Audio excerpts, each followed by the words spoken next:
is your call to action. Get prepared, America. Economy, survival, energy, disasters. This is USAPrepares.com. Informative radio, educational radio. Interact now by emailing instructor@USAPrepares.com or text at 434-390-7953. Class, please take your seats. Now, your instructor, Vincent Finelli. Watch the greenbacks tumble. Everyone all set? Cocked, locked, blissed. Dr. Shealy, are you blissed? Have you ever known me not to be blissed? Hey, Dr. Shealy, I want to thank you for inviting our family over to your farm this weekend. You know, you have the best fireworks display, and and I was thinking about my mom, and now you, How was she on Saturday? I don't think she remembers. You make this cider. Now, would you describe what's in that cider, please? Well, it's called Fish House Punch, and it was actually George Washington's favorite. My father-in-law introduced me to it 60 years ago. Basically, it's you put in 1 bottle of rum, 1 bottle of cognac, a pint of peach brandy, and you put in some lemon juice and honey, and then you put in a block of dry ice. And so it's potent. Well, you prescribed a cup for my mom and me and Mrs. Finelli, and my mom, Mrs. Finelli turned to my mom and said, "You drank that already?" She said, it was really good. So someone got her another cup, okay, and it was gone like so quickly. And then someone said, "Would you like some wine?" And they brought her a goblet of wine, and it's more than I could handle. So she started slouching down in her chair, and I thought, "What's going on? What'd you do, Mom?" Nothing. So I said, "You having a good time?" "Yes, I'm having a good time." So she was absolutely smashed.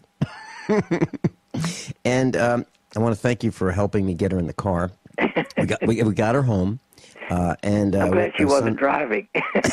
Oh, no. I was afraid that if we got pulled over, I would be arrested because of the quantity of alcohol in her system.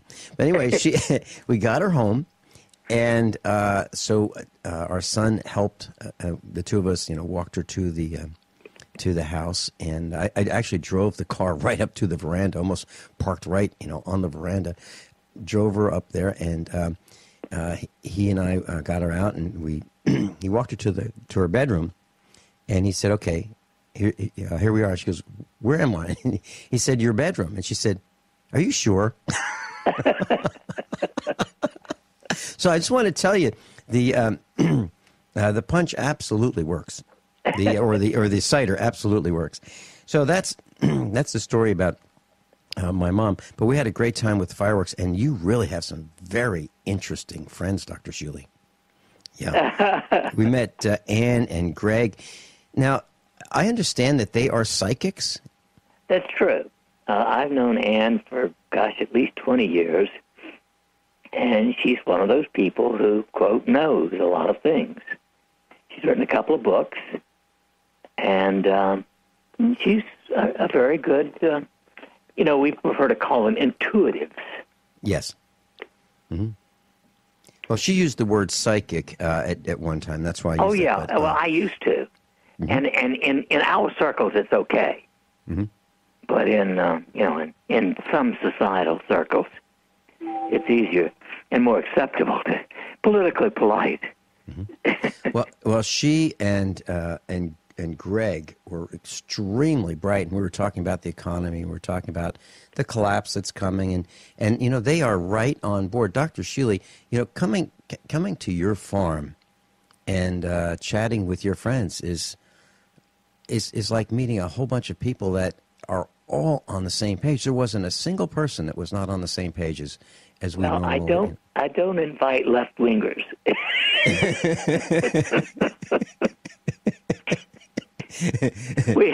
we have a screening procedure.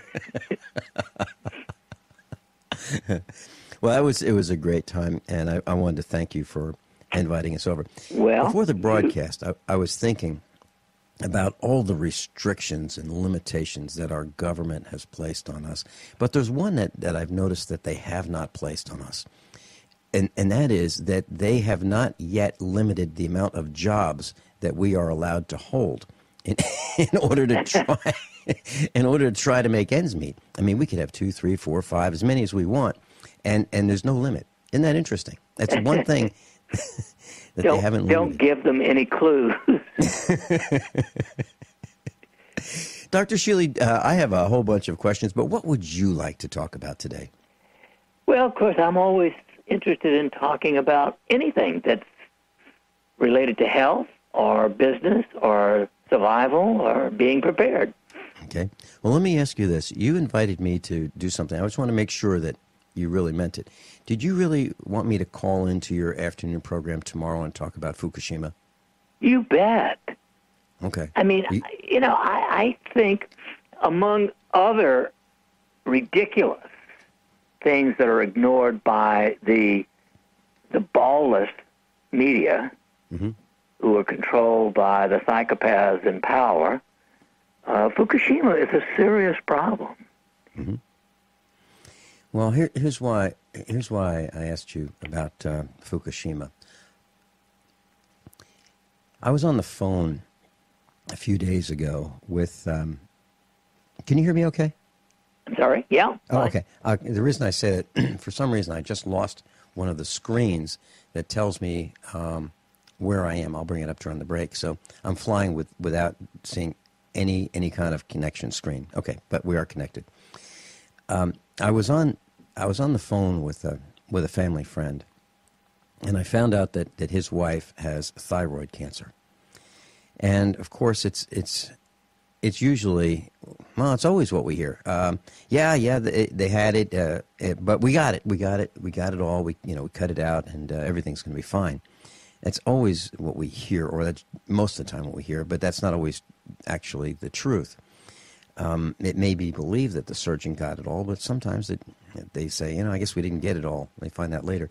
But what I'm saying is, thyroid cancer, I'm hearing more and more about thyroid cancer after Fukushima, Dr. Shealy, than before. Is that me, or are you hearing similar information? Well, I'm certainly getting similar information. And, there have been one or two rumors from the beginning that it was extremely more serious than was being admitted.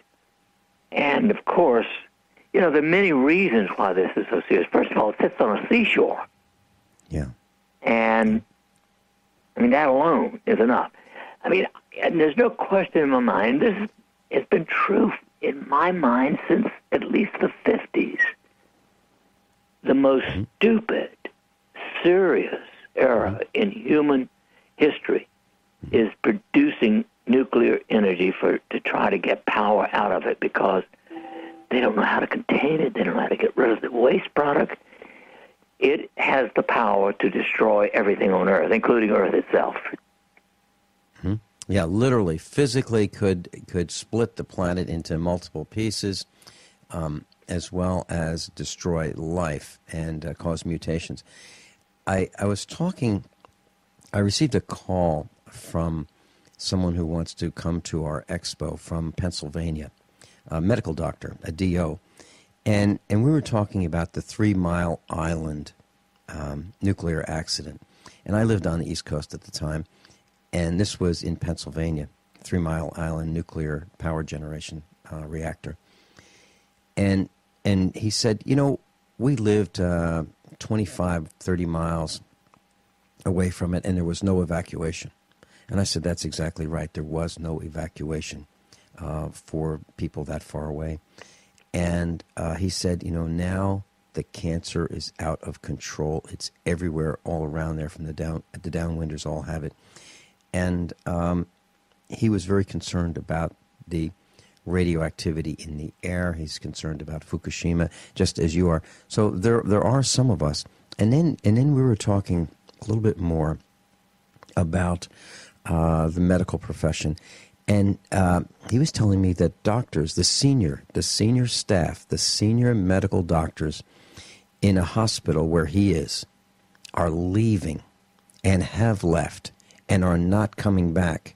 And it's because of the healthcare regulations. It's because of the government pressures, the controls, and the dictates by the government over healthcare that doctors cannot practice medicine the way they used to, the way they need to, the way they want to. So they're quitting. They're leaving. And what's happening, Dr. Shealy, is, according to him, there is now an absence of the technical capabilities of these doctors, the know-how, the wisdom, the experience. It's gone. It's not coming back. And now people are being turned away. He said that there was a flu epidemic last year, and the hospitals were turning people away in waiting lines to get to the emergency room because they couldn't treat them. Well, there's no surprise in that, in my opinion. Actually, the system has been deteriorating for 35 years plus. When your government, one neither of us wants to claim, started something called diagnosis-related groups back in the 80s, that was the beginning of the biggest nonsense in history. I remember a urologist, a kidney specialist, saying that they were turning down as unnecessary urine cultures in people with urinary tract infection. Why would they do that? Because they are stupid and power hungry. Other than that, Mrs. Lincoln, they're not so bad. Dr. Norman Shealy, Vin Finelli, USAPrepares.com. We're going to talk about more about medicine. And I've got a question that we received just before the broadcast about a stomach bug. And I'll describe what might have led to it and what you think we should do about it. Dr. Norman Shealy, we'll be right back.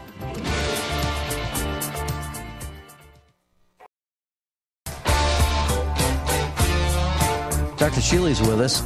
Dr. Shealy, we have someone very close to USAPrepares.com who has a low-grade fever. He was vomiting last night, and the only thing that he can think of that might be the trigger, the cause for this, is he was working on a toilet yesterday afternoon or last night, and that he might have gotten some bacteria as a result of working on this toilet. What does a person do with the symptoms of low-grade fever, really feeling not up to speed, and vomiting, but the vomiting has stopped? Well, the vomiting stopped. I would take Pepto-Bismol immediately. Pepto-Bismol is, it's not something you can take a lot of every day, but in an acute situation, it is probably the safest and bestest thing to quiet down a very irritated stomach and intestinal tract. And he could take either the liquid or the chewable capsule tablets, and I would take up to 6 or 8 of them if necessary. But if it gets worse, he probably ought to see somebody because he may need an antibiotic. There is a place for antibiotics in some acute bacterial infections. And, then it's always a question of how far to go. Obviously, I would not ignore it totally. Okay, because this bacteria that he could have picked up by handling a toilet, or lifting up a toilet and actually getting to the sewer stack, which is where all the waste goes into the down to the septic system or the city sewer. Dangerous place to be, right? That's right. I mean, it is a place where you have to be extraordinarily careful. It's a place where I would use lots of real bleach. Mm-hmm.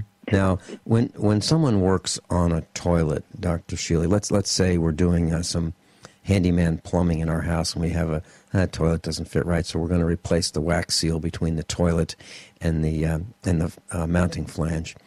Gloves, obviously, we want to wear gloves. Should we wear a mask? Yeah. Are there airborne bacteria also? You bet. I would definitely recommend a very good surgical type mask. Okay. And gloves, and clean up everything with Clorox or a heavy bleach. Okay. Now, when we after we're done, and let's assume we don't get any splash in the eyes and we don't get any splash in the face because we're protected. We've got some eyewear on and we have some safety glasses or something like that. Let's assume we don't get some splash, but we do have a short sleeve shirt on, and we do have those surgical type gloves, those latex gloves. When we have some splash that goes on our forearm, let's say, can we get an infection by having a splash of fluid from a sewer system on our skin, through our skin, if we don't have a cut, or are we relatively safe there? Well, you can obviously get it because, we tend to touch ourselves. We tend to rub, and a little itch, you don't even think about it. Right. And obviously, and personally, I think if you take a very hot shower with lots of soap and water thoroughly after such a move, as quickly as possible. If not, you could at least spray your arms with Nixol. Mm-hmm. Okay. And if we don't have Nixol, would hydrogen peroxide be hydrogen peroxide would be good, yes. Okay. For the skin, it would certainly be safer than bleach. Okay. So the idea is we do not want to get any of these toxic fluids on us from the sewer system, from the flange underneath the toilet. But if we do you have a preference for an antibiotic that you would like to see used? I really think that's best. That's where family physicians are actually, in general, superb. They handle these kind of everyday and very variable things better. And I would depend upon my family doctor to tell me what was best. Okay, there you go. Dr. Norman Shealy, I'm Vin Finelli. This is USAPrepares.com. When we come up back, I'd like to ask him about dialysis. What is it? What is dialysis? We hear about it, but what is it? We'll be right back.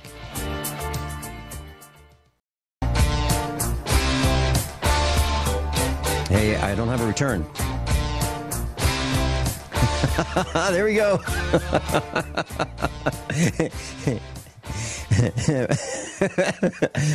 I didn't have a return, and so class, it's really interesting. I'm out here in Missouri in a studio, and I'm flying by screens and sounds, and I did not have the return to tell me the return sound to tell me I was back on the air, but I've got it, and we are back. Dr. Norman Shealy's with us, and let's see, Dr. Shealy. Where the heck? Dialysis. What is dialysis? So many of us. Dialysis is essentially an artificial kidney. It is a machine that can be added to, beside you, taking blood out of you and removing from it essentially the urea and the byproducts that ordinarily are removed by a healthy kidney.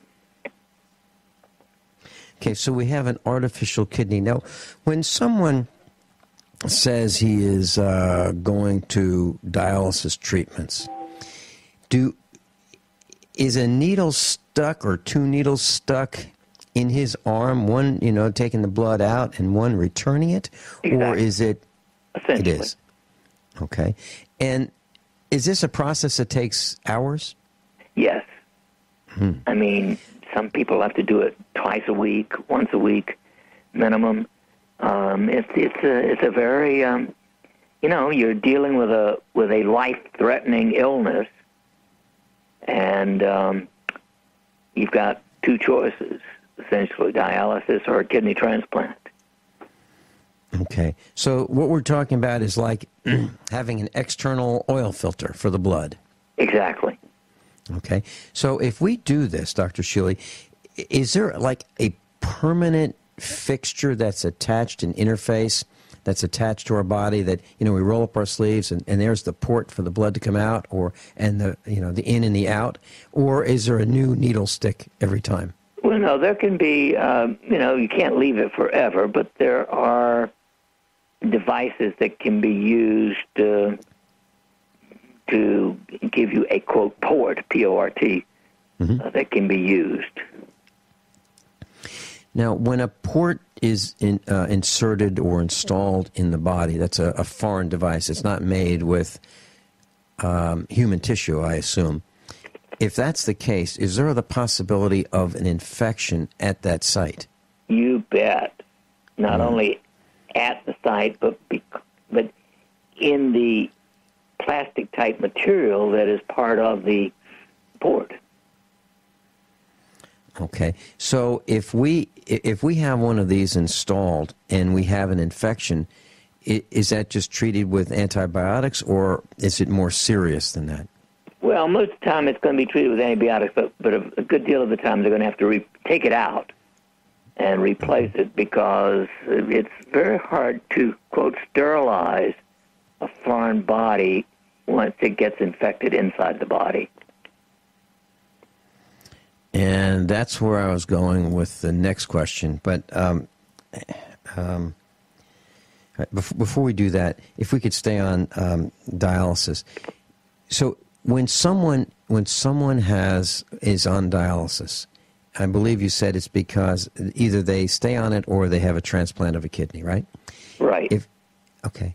So if they don't have a transplant, is there the possibility that the kidney can repair itself or be induced to repair itself?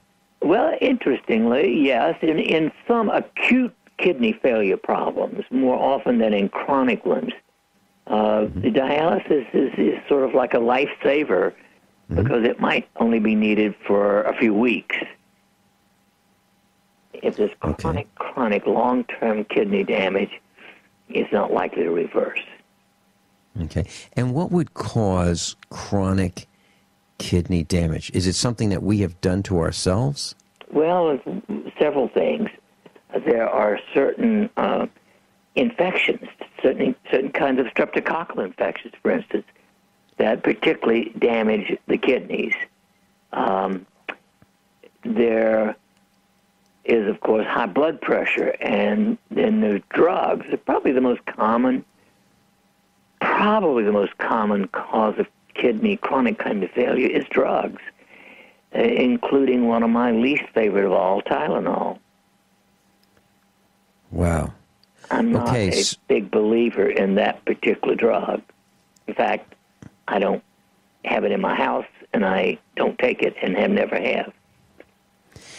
Years ago, Dr. Shealy, I remember reading when I was studying business, and this was probably very late 70s, that Tylenol was really becoming widely used in hospitals as a replacement for aspirin.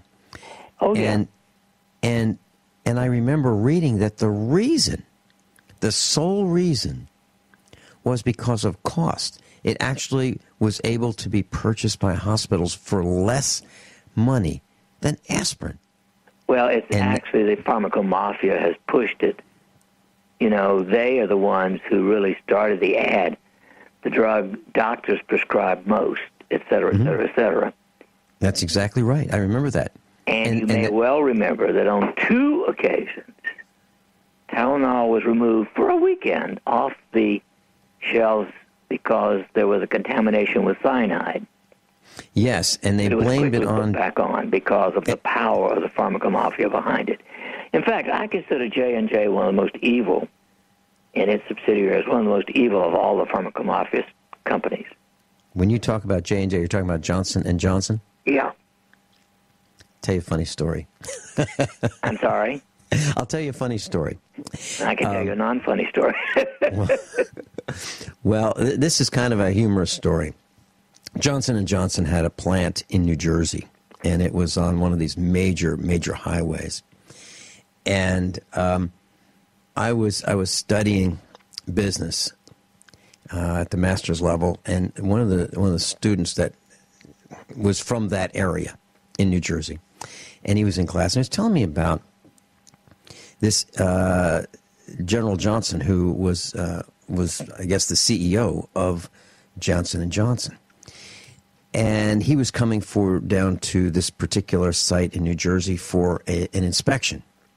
And everybody was in a panic because, the big boss was coming, and they wanted to clean this place up, and they wanted to really shine it up and make it look great. Well, they had all this stuff that they didn't know what to do with. And so the general manager of that facility said, all right, look, the boss is coming. Put it on the roof. So take all the stuff that we don't want him to see and just put it on the roof, and everything will be fine. So they had one of these flat roofs, and so they had all these people, carry the stuff up to the roof, and they got it out of the way, and they shined the place up. And General Johnson showed up for the tour, and they're expecting him, waiting for him at the front of the the entrance, and he flew in by helicopter, and he saw his stuff on the roof, and he fired the general manager for trying to lie to him. So that's the story about Johnson & Johnson that I heard when I was studying business. So Johnson & Johnson, you're concerned because of the cyanide contamination within... No, not because of that. That actually took place after the original thing that got me soured on them. Johnson & Johnson tried to destroy transcutaneous electrical nerve stimulation. They tried to... pens, which I had developed. Why did they try to destroy it? Because it was competing with Tylenol. Good grief, man. Oh, man. They bought the first public company that, started with a TENS device. Norm Hagfors and a couple of friends of mine started it. And they needed money, and so they were purchased by Johnson & Johnson, which bought them. And they proved in federal court that Johnson & Johnson bought them with the idea they would destroy it and that would get rid of TENS. And it took some 8 months in federal court in Minneapolis, and not only the founders of that company were awarded $55 million, but triple damages because of fraud. And that, of course, is a penny to them. Wow. So you went head-to-head with Johnson & Johnson? In court, yes. I mean, I was not part of the company. I was just a consultant. Wow. But I considered them, one of the true evil empires, still do.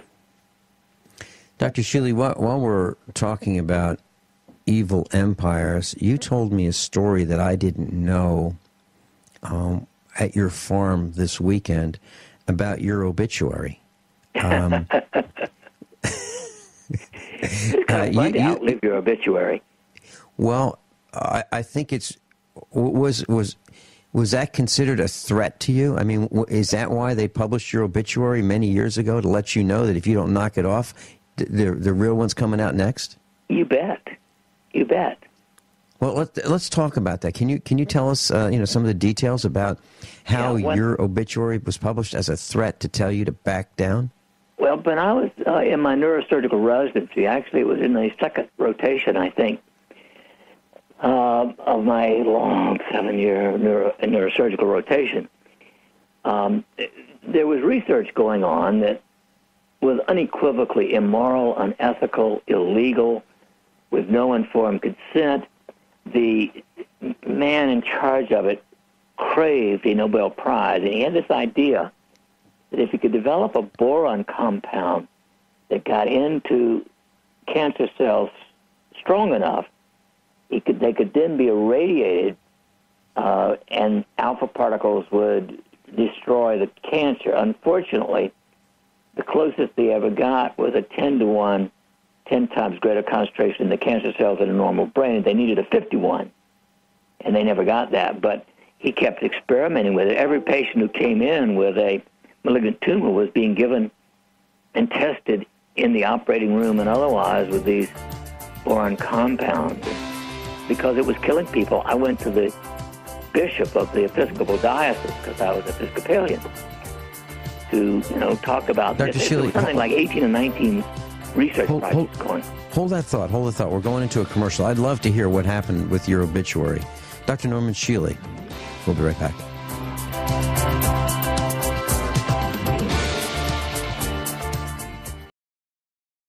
Dr. Shealy, you were telling us that during your residency, 7 years, you objected to some of the testing that was going on. And next thing you knew, your obituary was published in the paper. What paper was that published in? Well, I went to the bishop, and he was on the board at Mass General Hospital, and he went to the board and reported what was going on in the Department of Neurosurgery. I was called in to the chairman's department, a nice gentleman, married to J.P. Morgan's daughter, and the other man, the number 2 man in the department, was doing all the unethical work. And I was told I'd have to see a psychiatrist if I wanted to stay in the residency. So I saw a psychiatrist for 3 months, had a ball. Actually, it was quite fun. I'm the only neurosurgeon in history who was ever declared legally sane. At the end of 3 months, he said, tomorrow I'm giving the report. Gentlemen, he's sane. So I was called back into the office. Well, we got to be careful about this. Gosh, if the media got hold of this, it'd be awful. So my obituary appeared in the Globe shortly thereafter. And your obituary in the Boston Globe? Boston Globe. I've got a copy of it. I'd be happy to share it with anyone. And what did you die of, Dr. Shealy? I'm sorry? What did you die of in this obituary? I think I died of a heart attack. Uh-huh. And I mean, this is ridiculous. Of course, I was in my 20s. Mm-hmm. So this was that was a pretty serious threat. I mean, putting your obituary in the... In fact, they tried to get me to leave the country. I had a free period in which I was going to go to Australia. This was just by the time this all came to a head, if you will. It was in the late fall of 1960, and I was scheduled to have a fellowship to go for a year of my training to do neurophysiology in Australia, and they tried to get me to leave immediately, which I refused because my wife was pregnant, and I didn't want our child born in a foreign country, even though I like Australia. Mm-hmm. And so, interestingly, I stayed until Brock was born, and we went to Australia, and when I got back, now this is 1961, the bishop had stopped, in 1961, $3.5 million of research. Wow. As a result of you... Is this as a result of what you exposed? You bet. That's how bad it was. So let me be clear. Are you saying that there was experimentation on people that was immoral and unethical, and people were dying as a result of this, and you put a stop to it? You bet. Mm-hmm. And what kind of experimentation was being done? Can you explain that in layman's terms for our class? Things as they were isolating the blood to carotid artery to the brain, heating it to 108 degrees, and giving nitrogen mustard. Now, nitrogen mustard is a very toxic compound, and the brain doesn't like 105 degrees, let alone 108. Mm-hmm. They were using these boron compounds that were not really fully tested, and taking people over to MIT and opening up the already operated on brain tumor and exposing it to radiation, which was the only place they had available what they needed, and they were frying the brains. So are you saying they used radioactive boron? Is that what they were using? No, the boron was not radioactive. it happens that when you irradiate boron, it with a certain alpha, it emits alpha particles, which are, of course, radioactive. It becomes radioactive from the radiation it gets. And the idea was that boron in the brain is taken up to some extent like phosphorus. Phosphorus is one of the most important compounds in brain energy. And they were trying to replace it with boron and then make that radioactive to kill the tumor. But, of course, it kills normal brains. It was bad stuff. Horrible, horrible thought of experimenting on people who might be okay, might be savable, and killing them with experiments. Exactly. Dr. Shealy, when we come back on the other side of this break, I'd like to talk about police cars being turned into microwave ovens and cooking the cops. And the cooking of the cops with these frequencies that we'll talk about, I think, is making them hyperactive, anxious, and aggressive toward us. Let's talk about that when we come back. Dr. Norman Shealy, Vin Finelli, USAPrepares.com. This is your call to action. Get prepared, America. Economy, survival, energy, disasters. This is USAPrepares.com. Informative radio, educational radio. Interact now by emailing instructor@USAPrepares.com or text at 434-390-7953. Class, please take your seats. Now, your instructor, Vincent Finelli. Everyone all set? Cocked, locked, hour number 2, USAPrepares.com with Dr. Norman Shealy, brain surgeon, author of over 28 books, over 2.2 decades as a broadcaster, surgeon of the year. Dr. Shealy, I was thinking about microwave ovens. And many, many years ago, when they first came out, you could put a hot dog in this oven, and it was fascinating because it would cook without heat being applied to it. You could just put it in there on a paper plate, and that hot dog would almost magically, get hotter and hotter and hotter, and you could actually cook it. You could put a cup of water in a clear coffee mug or cup, and you could see it boiling, and then you could turn it off and put your hand in there, and there was really no heat coming from above or beyond or behind this coffee cup. So it was kind of interesting to learn about this phenomenon of rubbing molecules together with high frequencies. Well, if you extrapolate that to thinking about, you could set that microwave oven on full power and cook that hot dog in, we'll just assume 1 minute. So you could cook the hot dog in 1 minute at high power, or you could cook the hot dog for 100 minutes at 1% power. Okay, if that's the case, let's extrapolate that out to the police cars. So a police car, the type that the cops are riding around in now, they're a steel cage with some glass, right? They've got a metal bottom, they've got metal doors, they've got a metal roof, they've got support beams that hold up the roof and support structure. Other than the glass, the windows, they're metal on all sides. So here's the point. Dr. Shealy, the cops ride around in these cars all day. They've got radar guns. They've got high-powered computers, high-frequency computers, fast processors right next to them. They've got the onboard computers that operate the vehicles because they don't drive old cars. They all have new vehicles. They have a hip-mounted radio, a two-way radio, right on their belt. They have the antenna for the radio right by their stomach. They have their spine. They have tasers, but those are usually off. And they have the two-way communications radio in the vehicle. And then, of course, they have their cell phones on them. So here we have all of this electromagnetic radiation completely surrounding them They're in their vehicle. It's reflecting off all the metal surfaces, off the glass, and they are in a microwave oven. I'm thinking about why they're so hostile, why they're so angry, why they're so edgy. It's all right in front of us, Dr. Shealy. They're likely to be alive. You know, Yeah. as you undoubtedly know, I do not have a microwave. I do not think they are safe enough even to have in your home. And if you ever want to decide, here's the experiment everybody should do.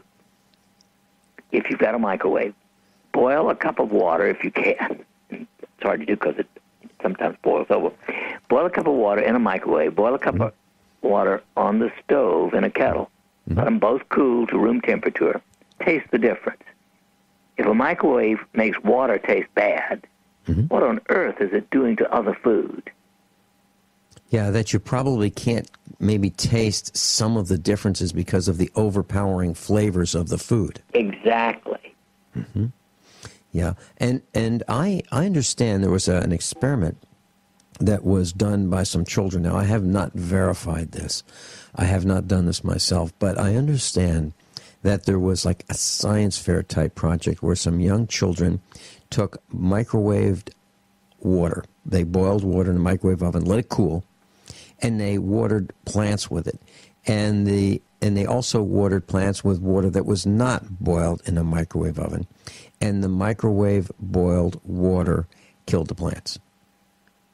Well, that has been highly attacked by the establishment, but then the establishment is crooked all the way.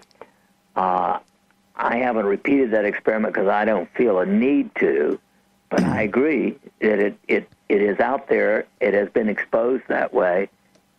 And to me, just common sense tells me that everything I know says microwave is not good. It's that simple. Yeah, and Dr. Shealy, I'd like to share something with you. We have never talked about this. Mrs. Finelli and I went to the bank a few days ago, and there's a supermarket right near the bank. It's about 20 miles from our house. It's like a community supermarket, but it's brand new. And they had a fire and the old one burned down, so this is a brand new one. And they had some peaches for sale, and they were on sale. And she said, well, you know, your mom likes peaches, let's get some. So she looked at them, and they looked great. We brought the peaches home, and they sell them by the pound, and they physically looked great. Now, she sliced one of those peaches open, you know, to make wedges of this peach. And the peach was rotten on the inside. Yuck. Now, we're talking about a peach that looked absolutely perfect from the outside. It wasn't mushy. It didn't have flies around it. It looked picture perfect, literally. The whole bag that she bought looked that way. She selected each one individually. They were rotten on the inside. I'm wondering, Dr. Shealy, I don't know. I have no information that would let me conclusively say whether this is true or not. But I'm wondering if those peaches were irradiated, which prevented the outside of them from spoiling while the insides continued to rot. That's entirely possible. You know, many, many years ago now, well, only 5 or 6, we had an apple, and it wouldn't rot. And we were sure it had been irradiated. And the radiation, of course, destroyed anything alive, and therefore the bacteria wouldn't eat it. Yeah, I don't believe that radiating food is a good idea any more than I think microwaving it is a good idea. I was talking with the freeze-dry guy about a month ago, and we were talking about freeze-dried food, and he said, you know, the submariners used to get the best food in the world, and they got the freeze-dried food. And he said that they have replaced some of that with irradiated food. And I'm wondering, some of it, not all of it, and I'm wondering if irradiated food is dangerous to us because doesn't it cause mutations? Well, but if it's been irradiated, After it's irradiated, it's dead. Okay. It is possible that some of the protein is going to be altered in a way, but it can't reproduce itself. Mm-hmm. And whether or not some of the product itself that's been irradiated is carcinogenic, of course, has not been studied adequately. Why would they want to study something they want to do? It might not work. My concern was that that by the irradiation process, we'd be altering the biologicals within the food, the protein, and also, what about the bacteria? Does it kill it all? Is that what it does? It just kills everything? You bet. Oh man. Indeed. Well, so how can this food be good for us if it's dead food? Well, it's not. It's not. I think it's not as bad as nuclear energy because at least it doesn't spread, the nuclear contamination. Mm-hmm. But it's not food; it's dead. And of course, it's natural foods like fruits and vegetables, above all, that are essential for life. Well, you said over and over that fast food is a handful of nuts and fruit. Well, my statement about fast foods. Mm-hmm. I tried it once in 1962. Not going back. I have a post about some of the bugs and so forth, the mouse feces found in some of the fast food restaurants. Class, if you want to look at that, page 1, usaprepares.com. Dr. Shealy, I was thinking this morning before the broadcast, I was thinking about some of the things that you've done over your life in practice. And I was thinking, as you've seen your patients over the years, have you found a correlation? And you can't see this the first time you see a patient, I would guess. But if you see a patient on year number 1, and you see that same patient year number 10, and then you see that same patient year number 15, have you drawn any correlations between health and occupations and sickness and occupations? Did you ever get drawn to the question of, Joe, tell me, I'm looking at your chart here. You don't seem to be as healthy as the last time I saw you. What do you do for a living? Well, of course, that's something we ask on the first visit, and unless they make a change, we consider it. I have to think about that a bit, but one of the groups of people who have lots and lots of problems are truck drivers, those cross-country truck drivers. First of all, they sit all day. Second, they eat horrible foods and they get overweight, and they are very prone to developing back problems just because of being out of shape, among other things. But that's one group. The others who do have a lot of accidents, although they are in general better shape, but they also have more accidents, is long-term farmers. Yeah, farming, I believe, is considered the most dangerous of all occupations. Well, it certainly has some of the most remarkable cases that I've seen were farmers. I think the two most striking cases I personally ever saw was a 12-year-old girl who had a Sally's fork stuck through her spinal cord. And I operated on her, and interestingly, she recovered pretty well. A little bit of spasticity, but not bad. That was a blessing.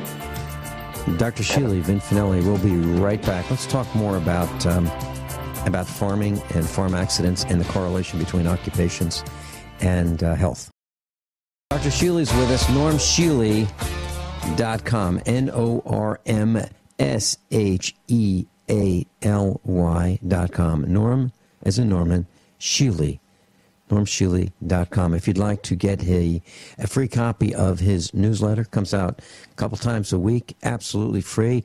He's not going to sell the email list to anybody. It's just so that he can send it to you. Great information, short reads, absolutely wonderful information. Seriously, I subscribe, I get it. normshealy.com, and you can sign up right then and there. Dr. Shealy, We were talking about the correlation between occupations and health, or occupations and lack of health. You mentioned truck drivers, and those guys and gals that are in those over-the-road trucks get hammered. You know, they sit in those seats, and yeah, they are suspension seats, and they do have shock-absorbing systems within them, but they get hammered and pounded. Does that cause their organs to settle lower and lower toward their waist as they, spend years behind the wheel? You bet. Yes. Interestingly, the people who choose it love the work. It's a good-paying job often, and they often are introverts, and they kind of like being alone. And they're often nice people, but they are prone to developing obesity and diabetes and high blood pressure and back problems. But other than that. Now, I remember hearing something called a kidney belt that truck drivers would wear. And it was a wide belt that would be just strapped around their gut, if you will. It was, a leather belt, maybe 4 inches, 5 inches wide, and kind of kept their organs all in one place. Do you recommend that they use something like that? I don't know. I don't know the answer to that one. What I recommend most is that they find a way to exercise 30 minutes a day. Okay. And class, if you are an over-the-road truck driver, and if you would like to become one of our instructors, we'd love to talk to you, because you are on the front lines of seeing what's happening. You see the trends. You see it firsthand, real time, and we'd love for you to give us a call, and we'd like to add a over-the-road truck driver to our faculty at usaprepares.com. So if you are one, we'd love to talk to you. If you know one, please have that person contact us. Dr. Shealy, I want to share something with you. I needed to buy an item for our farm, and I hopped on Craigslist, and I found this item. And I called emailed the person, and then we exchanged phone numbers, and we talked, and we were trying to arrange it. I wanted to pay exactly what his asking price was, so that wasn't a concern. It wasn't a concern about the condition, because I saw the pictures. Everything was fine. But we had a couple nice chats, arranging for a time when he could be available off work, and I could be available for the couple 100-mile drive to go pick this item up. And so we had a couple nice chats, and interestingly, he's a listener, a student of USA Prepares, and he listens to the broadcast, and then he finally decided that he was going to tell me what he did for a living. He's a detective. And he's a good guy. So here we have a guy who, he does not, he's not part of the ticket quota system. He hates it. And he's one of us, but he happens to be a detective. And the reason I'm mentioning that is it triggered, it was triggered by a text we just got during the break. And that was, we were talking about the electromagnetic radiation in this microwave oven that I believe that the police are riding around in, which is the police car. What can a police officer do to protect himself? And I'll tell you what, before you answer, I want to share with you what I plan to do. I think I'm going to wear a steel helmet. I'm serious. Dr. Shealy, what do you think? Hey, I think it's a great idea. Okay. When we come back, can you give us your complete thoughts on what do we do? What do we do if we are in a police car, that's our occupation, and we're being surrounded? Now, bus drivers and taxi cab drivers have some of those surroundings. We'll be right back. That's what you're going to hear next. I don't want you to think there's any hate coming from Vincent Finelli. But over the years, I've gone to military shows, and I'm going to another one Let's see, I just got the brochure. It's the MAX, the Military Antique Extravaganza. I'm going to be there October 3rd, 4th, and 5th in Monroeville at the Convention Center. And I'm going to be broadcasting live on October 3rd for sure. And it's a place where I see lots of really neat, interesting military items. I'm talking about bomber turrets, rifles, uniforms, and so forth. And I've been collecting some of this stuff for very many years. So I mentioned the electromagnetic radiation, and I have in the studio a Nazi helmet. It's a Luftwaffe helmet. And it's been in the studio, which happens to be my office, for very many years. And I have a lot of things of war-related items in the studio on all sides. Not just the Nazis, but the Americans. And I even have a Japanese rifle. But anyway, I wanted to say that this helmet covers the ears, and it has, more protection than any other helmet I've ever seen. It just happens to be a Nazi helmet because it drops down over the ears. And, I've been thinking, Dr. Shealy, as I drive down the road with all of the electromagnetic radiation, and when these cops aim their radar guns at me, I really want to have that helmet on, that Nazi helmet. Not because I'm a Nazi, but because it affords the best protection of any helmet I've ever seen. Because the motorcycle helmets are, plastic or fiberglass, and they will not afford the protection to protect my brain against that electromagnetic radiation. And so the text that came in, Dr. Shealy. What is the lining in this helmet? Well, this particular, it's a pot. It has a leather band and some webbing, but it's really just a steel pot that comes down over the ears. What I would want to do is take my tri-field meter. Do you have one? Yes, I have a tri-field meter that what I would do got is from put Alpha my Lab. tri-field meter in the center of that and aim at it some kind of high-powered electrical device and see what happens. You can put it on its side, for instance, so you can see the meter. You aim it at the top of the head from the side, and that would tell me how well it protected you from the electromagnetic field coming in. Mm-hmm. I don't know any other way. That's a really good point. Another thing, what I could do is take a microwave oven and put it outside and turn that on, because there is electromagnetic radiation coming out of the microwave oven, which is very similar to the frequency that a radar gun would be. Yeah. And measure the protection that the helmet would provide. Now stand to the side so your body and head are not in front of the microwave. Oh, yeah. Well, Dr. Shealy, that's another thing. There are so many people who, they're watching that food cook in their microwave ovens. I mean, it's like a fishbowl. They're right up against it.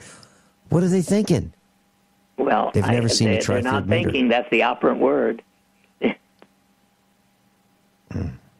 So, Dr. Shealy, what do we do if we are in the police force? Obviously, the first thing we do is we say, no, we're not going to write tickets for stupid stuff. We're not going to harass the public. We are here to protect and serve, and we're not doing anything else. That's the first thing we do. The second thing, if we want to protect ourselves from the electromagnetic radiation, what can we do? We could wear long johns made with silver fibers, right? Yeah, it's a big question. I don't know the answer to that one. I personally, as you know, I wear a Q pendant, which does protect the brain from up to 50 milligauss of electromagnetic energy. And for most of the time, that is far beyond anything I'm exposed to. And I did do the research on that myself well over 15 years ago and found that it literally does protect the brain when you wear it around your neck. That's the Q pendant. And I remember reading about high Q and low Q with frequencies when building electronic devices. like receivers. I don't remember what that was all about, but I believe that's where the Q comes in. I think letter so. Q. Unfortunately, I'm not enough of a physicist to know unequivocally, but I do know that, in most situations, unless you're standing in front of a microwave or something like that, you're not exposed to that much electromagnetic smog, so to speak. And it does protect the brain. I like that. And you can buy them for $30 or less on the internet now. Mm-hmm. What I'm going to do is I'm going to see if I can find some research, do some of my own research, and see if we can figure out other alternatives.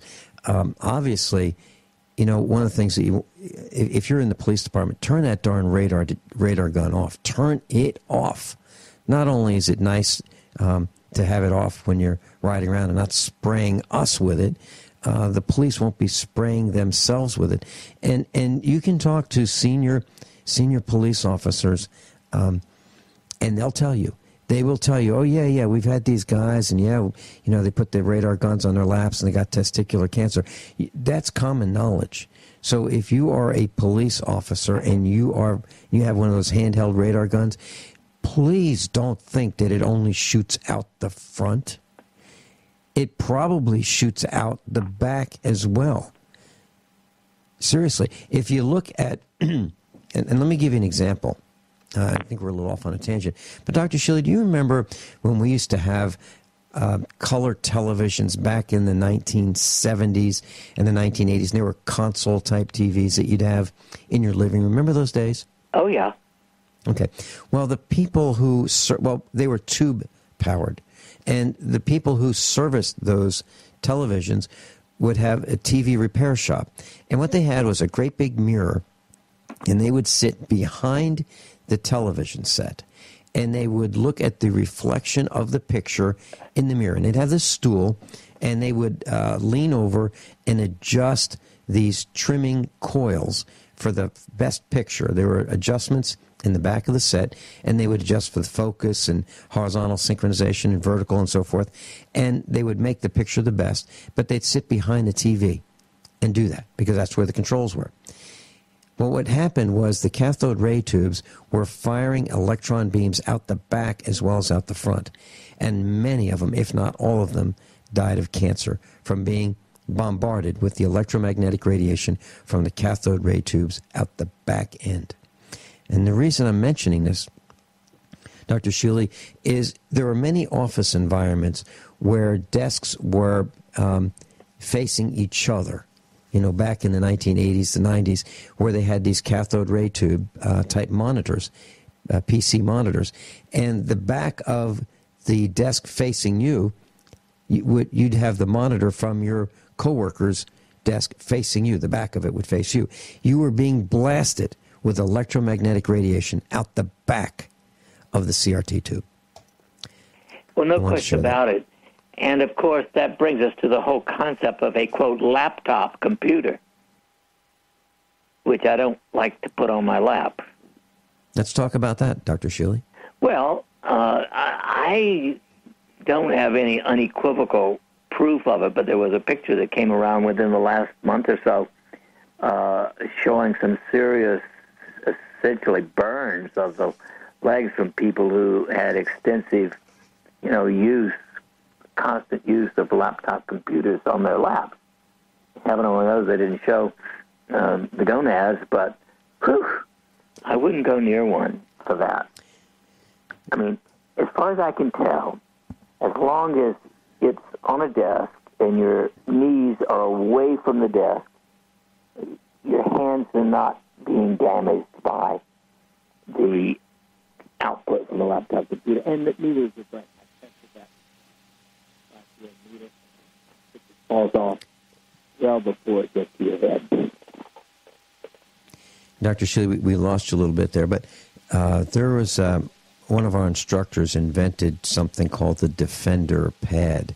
And basically what it is, it's a composite plastic and metal pad that you put under your laptop. So if you are going to put the laptop on your lap, it protects you from the electromagnetic radiation of those 1.9 or 2.0 gigahertz processors with the electromagnetic frequencies that are emitted from them out the bottom, out the sides. That electromagnetic radiation comes out all around that laptop computer. So, class, seriously, the last thing you want to do is put it on your lap. Put it on the desk and keep it as far away from you as you can. Distance is your friend. Dr. Shealy, I did a little bit of reading before the broadcast about the number of breast implants, and I found that there were about 10,000 of them done last year in Great Britain. 10,000. 10,000 breast implants or surgeries. So that would probably come out to maybe 20,000 implants. Well, if that's the case, and people are putting artificial items in their body, yes, they can leak, but what about just having something artificial inside the body? What are your thoughts on that? Well, I think it is narcissistic nonsense. And I wouldn't do it. You know? I mean, it's repulsive to me. Back in it's got to be 15 or more years ago, when the big stuff about the silicone implants was coming out, I saw over 75 women who had autoimmune diseases like lupus and rheumatoid arthritis, all as a result of those implants. I don't know what they're using these days, and frankly, I don't care because I don't recommend them under any circumstance. It just isn't safe. It isn't worth doing. And when we come back, Dr. Shealy, can we talk about not only the breast implants, but what happens if we have an artificial hip or an artificial knee and it becomes infected? What happens next? I think it's really ugly what happens next. Let's talk about that when we come back. Dr. Norman Shealy, we'll be right back. Dr. Shealy's with us. NormShealy.com, NormShealy.com. If you'd like a copy of his newsletter, he's the author of over 28 books, over 2.2 decades of broadcasting. Dr. Shealy, have you ever been fired from broadcasting? No, I haven't been. I'll give you some pointers.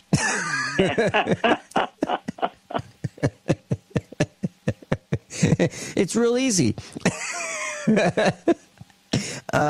Shealy, artificial parts in the body, and what I'm talking about is when you get to be my age, you get to see some of your peers, and they've got stainless steel and titanium and ceramic and plastic body parts, as knees, shoulders, joints, even studs for tooth implants, titanium studs, screwed into the jawbone.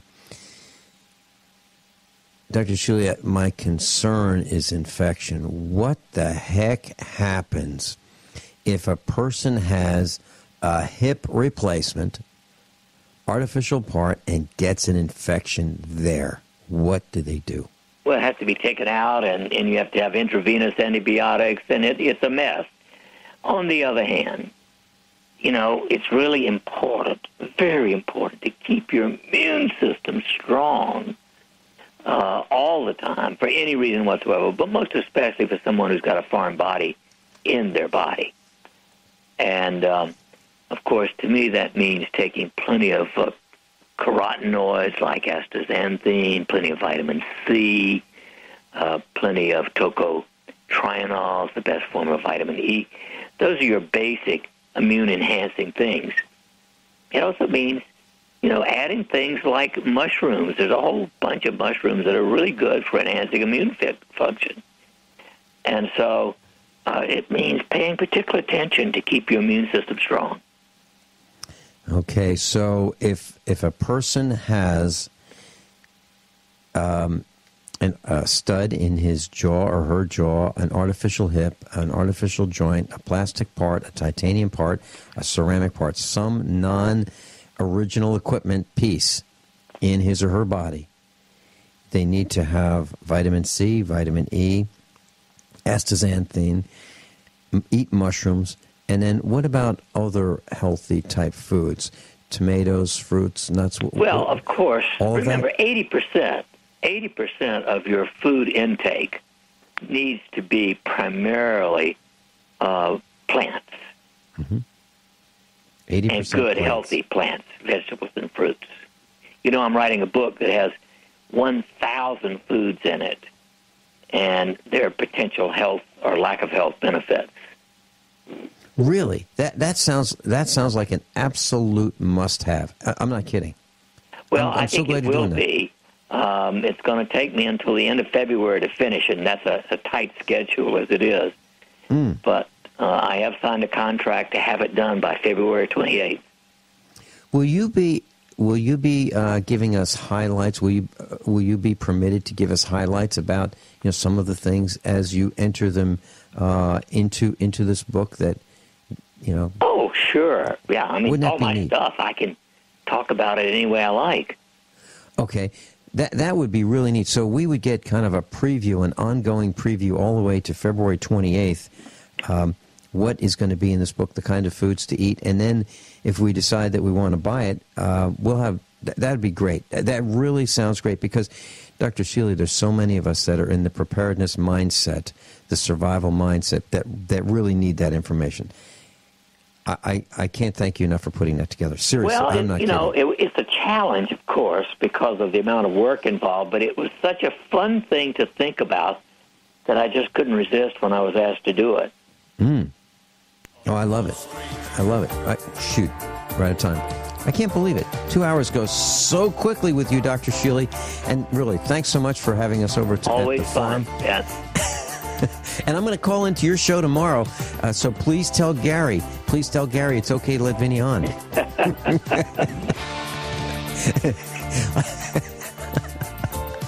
Thanks so much, Dr. Shealy. Class of... Yeah, I think, I don't know how happy they are with me over at that radio station in Springfield. But anyway, I'm going to call it tomorrow. Class, above all, we're going to talk about Fukushima. Above all, honesty and integrity. What happens next is up to you. And thanks so much, Dan, for filling in for the second part of the broadcast.